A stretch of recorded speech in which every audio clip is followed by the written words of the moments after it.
is our friend Brian Christopherson from Husker 24/7. BC, how are you this morning? I'm doing well. How are you guys? Good, man. Thanks for joining us. Always good to be here.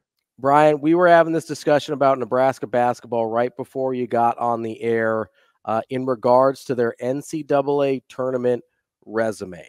If I could give you a guarantee that Nebraska wins out their home games, including Wisconsin tomorrow, or they win at Illinois, but I guarantee you nothing else in terms of wins and losses, which one are you taking? That's good. That's a good question. I'd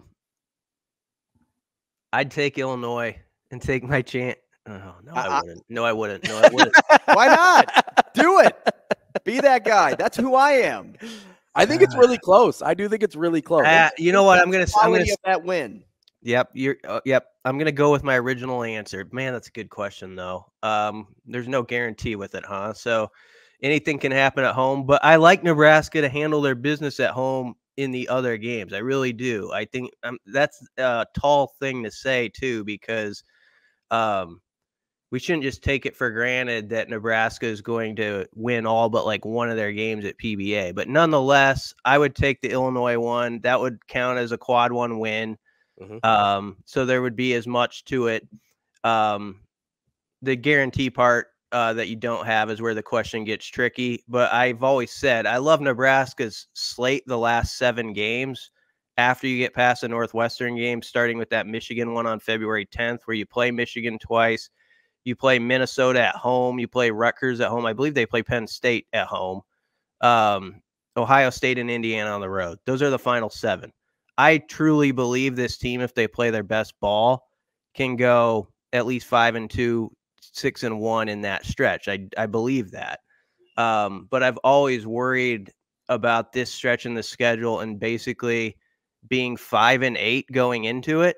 And some people kind of didn't want to hear that like a week or so ago, but now there's a reality to it. Like, okay, you've got to win one of these Wisconsin or Illinois games, or you're going to Northwestern 5-7 and you're staring that in the face. So I take the Illinois one, take my chances, see what happens, see if they can't also get another one on the road at like Ohio State or Indiana, and then hold court against those other teams at home that aren't having as good of years. BC, okay, let me throw one more fun one at you. Because that was fun, by the way. I was looking at national championship odds in the break because I've been following along with 2 teams right now, one being Creighton, one being Texas, and I like seeing the fluctuation between where their odds are going. And then I thought about Nebraska for a hot sec because we were talking about what seed they would be if the tournament started now, and it's either a 10 or an 11. And we talked to John Fanta maybe about a couple of weeks ago, and he had said, like, I think it was Fanta, maybe it was some other college basketball analyst that said, you know, this is the sleeper team. Like, this is like the Dayton of the world, or like that not as good in their conference team that could be the team that makes a deep run in the tournament. I mean, SDSU did something similar last season. But if you could take one player in college basketball off of any team, you can pluck them. Oh, you put them on Nebraska, okay? And that's the guy that helps lead this team to a national championship. Is there one player in basketball who do that? Because as I'm thinking about it, I'm like, man, I don't know if there's a Kemba Walker, right? I don't know if there's somebody that, like, hey, Nebraska could really use a strong point guard, a creator, but also a scorer for himself. And I don't know if there is that in basketball today, but maybe you have, you know, somebody you could add to this team and just instantly know they're a title contender. I try not to pretend about stuff I'm not as knowledgeable as others on. No, I do. Actually, I do pretend that sometimes, but I'm not going to this time. I'm in my Nebraska Big Ten bubble with so much of like what's out there with college basketball. I really am. So I don't know what I would answer to that. Whoever you would regard as the top point guard pick that you could make, that would be my pick. And I don't know who that guy is for which roster he represents, but that would be my pick for this particular team. I think you saw, you know, on on the road against Maryland, where you have 18 turnovers, 17 made shots, just a disaster of a day. And there's these moments where it feels like they do come a little bit undone. And it's not solely because of this, but it's a segment of it, because they don't have that like guiding hand. Like even like, I always think about like, what if Chucky Hepburn were at Nebraska, on this particular team? Like, I think he could just fit so well and do like kind of fit the like last piece that they need. And so about guys I think about like right in front of my face, I think of Chucky. I think of like some of those tough dogs that Houston's got down there. LJ Cryer, yep. Yeah, I mean, Terrence Shannon Jr. at Illinois. Yeah, so guys like that. I think point guard more than anything. Now Nebraska has their own way of doing it, and they've got multiple guys that can handle the ball and start the offense. But you know what I mean? It's that general who you just feel like you're in complete control when he's got the rock in his hands. And sometimes when things are getting a little, you're slipping on the ice a bit. I just don't know who that is, especially on the road for Nebraska. And I think it's hurt them. We're talking with Brian Christopherson, Husker 24/7, BC. So let me paint a profile for you and see if we're on the same page here. So you would like a point guard. When I was thinking of it, I was thinking maybe a bigger bodied point guard, maybe somebody that's like 6'3" So defensively, they're not a liability. Obviously you want somebody that shoots the three decently. Is that kind of the profile you're looking at as the guy that could maybe put Nebraska over the top? Yeah, he's got it. It has to be a physical guy who, and this is talking about what this team's got to do right now. That's got to be willing to attack the glass, and it's got to be all five on the floor going after the glass for this group. Like there's been games, I think, when the rebounding's gotten out of hand, when we could look at like Rink Mast or whomever down, one of the bigger guys and kind of point a finger at him. But there's also guards who aren't, I don't think sometimes in those contests doing their duties of cleaning up, when the big guy's fighting to give them space to go get the ball. And so it's got to be somebody willing to do that. And obviously that's not happening. You're not making that trade or anything like that at this point in the season. So the big question is, can they get that type of stuff from Jamarcus Lawrence down the stretch? When is Juwan Gary coming back? Is huge, like your junkyard dog. There's multiple things right now that are sort of in the wind where we got to see what happens. But it's got to be a full commitment on the glass, because as Hoiberg said, he's used this word multiple times this season. They've been punked on the road in rebounding a few times. And the Rutgers game was kind of embarrassing when they get 25 offensive boards. And then Maryland, what I thought was one of those games that you just walk out with your head down, because it wasn't just that, Nebraska's offense was in a funk. They were just giving up easy stuff on the offensive glass. Everything was wrong about that game. So they've had some time to lick their wounds. They've been a different animal at PBA. They feed off the crowd. The crowd feeds off them. They've got to come out much like they did at Purdue. And I remember in that game, I wasn't expecting anything when I went to the gym that night. But in the first 2 to 3 minutes, I saw like stuff like happening, like guys on the floor, and you could just say, okay, they're here to fight. I don't know how it's going to, the scale's going to tip here, but they're going to be in this game because they're going to have that sort of intensity. And they need to come out and show this crowd they've got that right away. And this crowd will back them up. And I think they'll play off each other and we'll have a good game. So that's the hope for Thursday. BC, real quick here. I think the name is right in front of us. I think it might be Boo Buie. Oh, Boo Buie. Oh, yeah. I think good player. I think that maybe not national title, but I think he kind of fits that mold of a guy that takes you to that next level. I think Fred Hoiberg would say that too, the way he talks about Boo Buie, who they got the best of Boo Buie recently, but he's coming around the corner again here in a couple of weeks, so that could be a tricky one. All right, BC, let's come back to reality. I really got to be careful on what I say about that. So that's how I feel all the time too, and I'm not even. So yesterday we spent some time looking at true freshman quarterbacks over the last 10 years. Okay.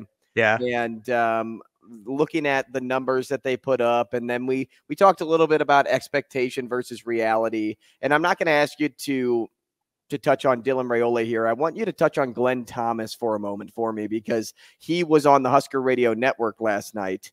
And, you know, as we think about the expectations for Dylan Raiola, of course that they're very high. But in terms of Glenn Thomas's role in making those expectations become reality, what do you think, or what did you kind of like learn about how he conducts his business just in his short interview last night? I guess probably the biggest takeaway was, if I would summarize it correctly, was listening more, talking less the first couple weeks on the job, like what his players, getting the feedback from them about where they're at, what has worked for them, what they've learned, what they knew last year. In the case of, Dylan and Danny are talking about their high school experience, but like basically what is your floor right now? Like where are you at? And then we'll take steps from there. But I think that's a wise process, and it's someone who, I know you guys have been thinking it could be Glenn Thomas for a month or so. So this isn't like a big shock that he's here now. But the thing I like about him is, and I don't know if everybody knew this, but this came out last night too. I knew this, but he's known Satterfield for 20 plus years. And so this isn't like, if some people are thinking like, oh, this is awkward, co-OC, stuff like that, how's that going to work? I don't think it really is for them. I think have a tight-knit relationship. They know how each other works. They respect each other's knowledge of ball, and they're ready to put it together. And I've made the case, and I will continue, that this is good for Satterfield. It evens the weight out of how we talk about like what happens over there. Like last year when things went wrong, it was always like, all right, get your bow and arrow out and everybody aim at this guy who's coaching the QBs, and look how bad that offense is. And I understand some of that. That goes with the territory. I also was at times thinking like, he doesn't have much at QB. His running back and receiver room is decimated. Good luck. I was thinking like in Liam Neeson when it's like the good luck. That's what it was to whoever was in that role last year. And so I like now that it's a little more spread out, like how we're going to talk about like what we see on offense. We'll talk. It's not just going to be, Satterfield, like at him like a punching bag. And he gets to work with the tight ends and that Satterfield, and they want this to be a positionless offense. There's no position that is more adaptable to doing everything than that one. And so it should be a natural fit there. So I just like how Glenn Thomas fits into the puzzle. They know each other, and I think can take off at a good clip pretty fast about what each other knows and how they operate, at least.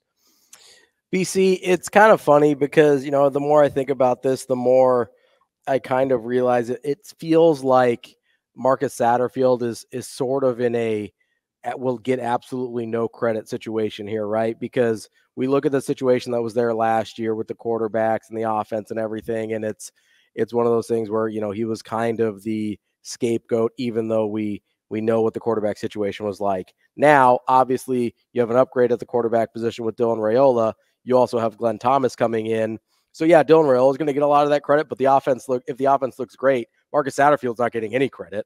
And if it looks bad, he could still get blamed for it and be like, we need Glenn Thomas calling plays. Like, he's sort of in a no credit or no win situation here.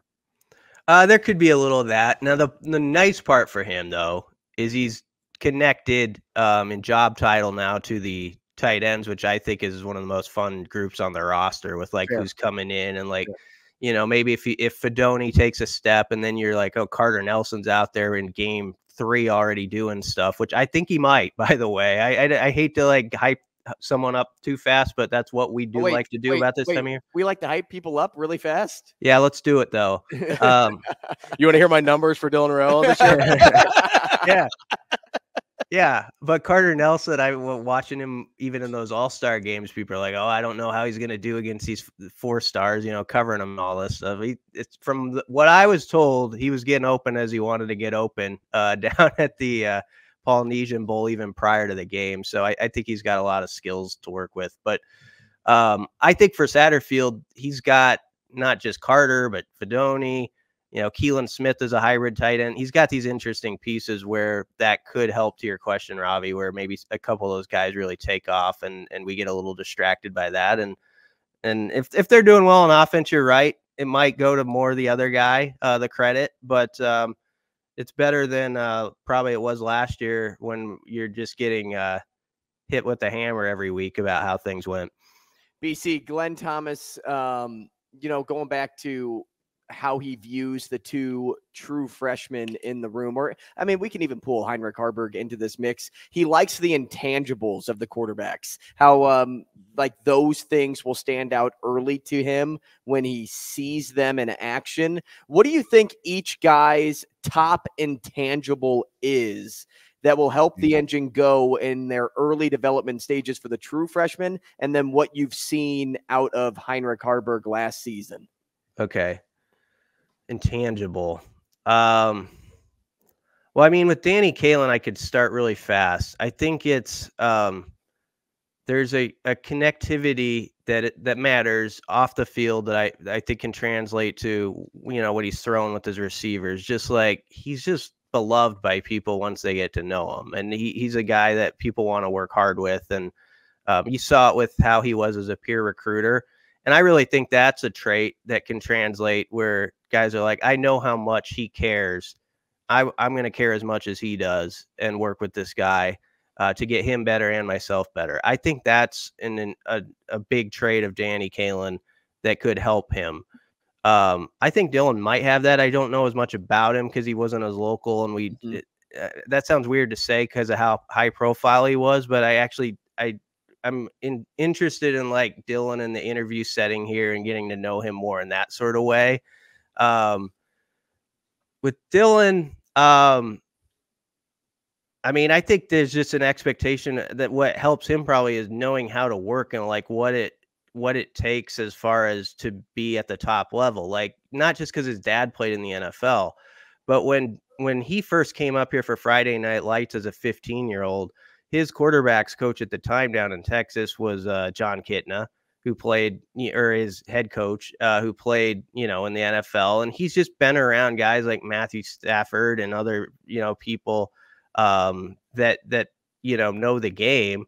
So I think that's probably helped him. Like, this is how I have to operate to be really great. This is what it takes. Like, not just, working out, but like, what's my depth on my throws, all this stuff. When I was interviewing Jamal Banks, the wide receiver who transferred from Wake a couple weeks ago, he was really impressed with Dylan and just like how like in the details of being a quarterback he was, even in their little throwing session, like the depth he got and all these little things we don't even think about. So I think that's going to matter for him.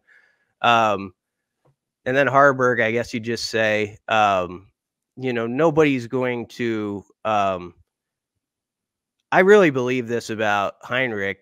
I think he's a quick processor of like stuff, and it didn't show in the passing game last year, but I think he's got a brain where if he connects with the coach right, he could take a step in the passing game. I haven't given up on what he can do. I'm not saying he's going to beat out the other guys or just all of a sudden be amazing, but I think we can see a way better version of him throwing the ball than we saw. And you say, well, why would you say he's a quick processor?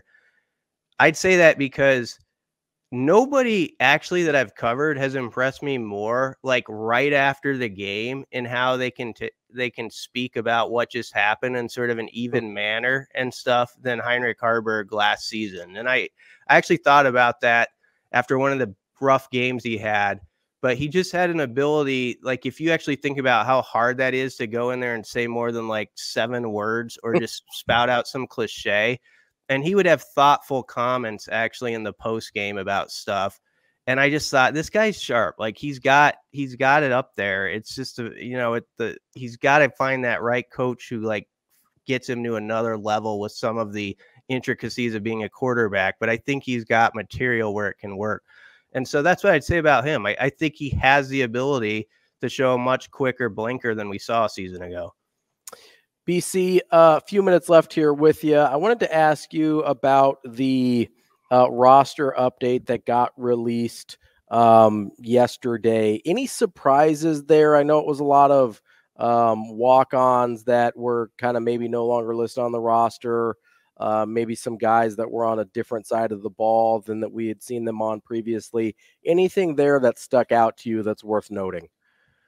We can run through, some of the bullets points would be like Kane Williams was a guy I think people had hoped for at one point. He's not on there anymore. He was from Alabama a couple years ago. And, that goes to show you, though, and this isn't specific to Kane, just because a guy came from Alabama or Georgia or whatever, we get pretty fired up sometimes. A lot of things still have to go right, for that, especially if they haven't produced yet at that previous school. So I think it's kind of that lesson, like, don't jump to a conclusion necessarily just because this guy, played at this particular school, like, oh, he must be great. Beyond that, an interesting thing is Jeremiah Charles and Bryce Turner, not surprising to me because they were working at DBs at times last year and even on the travel roster, but that's where they're at right now by label. But there's been a tug of war with, in a good-natured way, with McGuire and Evan Cooper over, are they a wide receiver? Are they a DB? So watch that one in the spring, like Charles and Turner. Do they stick at DB? And then lastly, Ethan Piper, I think, is worth, speaking about, like, just a great kid who, if this is the end and he's not on the roster at this moment, it was a serious injury he suffered. That's a guy who gave his all to the program. And I would imagine they'd maybe want him around somehow, some way, if he wants to be around, because he's just that kind of guy that people gravitate towards. So he has nothing to be ashamed of with what he's done as a Husker, and was recognized as so with some team awards. But it's too bad that it might be the end of the career with that injury, the way it happened. BC, got about a minute 20 left. And, there's one thing that I kind of wanted to get to, but I may hold off for it for the next time we talk, because I think the answer is going to be a little bit more long form. But in terms of, I'll give you the last 30 seconds for this. What do you expect against Wisconsin tomorrow night? I think they're going to come out and punch Nebraska and make it a real battle to the end. I guess I'd probably actually pick Wisconsin a little bit in this game, because I just think Wisconsin right now almost looks like they're Elite Eight Final Four type of team. I think they've got so many different pieces, and they just got to do a better job first and foremost on Chucky. There's all these different weapons, but in the game in Madison, it was 88-72. And Hepburn just played exactly as he wanted to play. It was his type of game at his tempo. They've got to get him out of rhythm and cause some chaos, get on the floor early, get the crowd going, see what happens.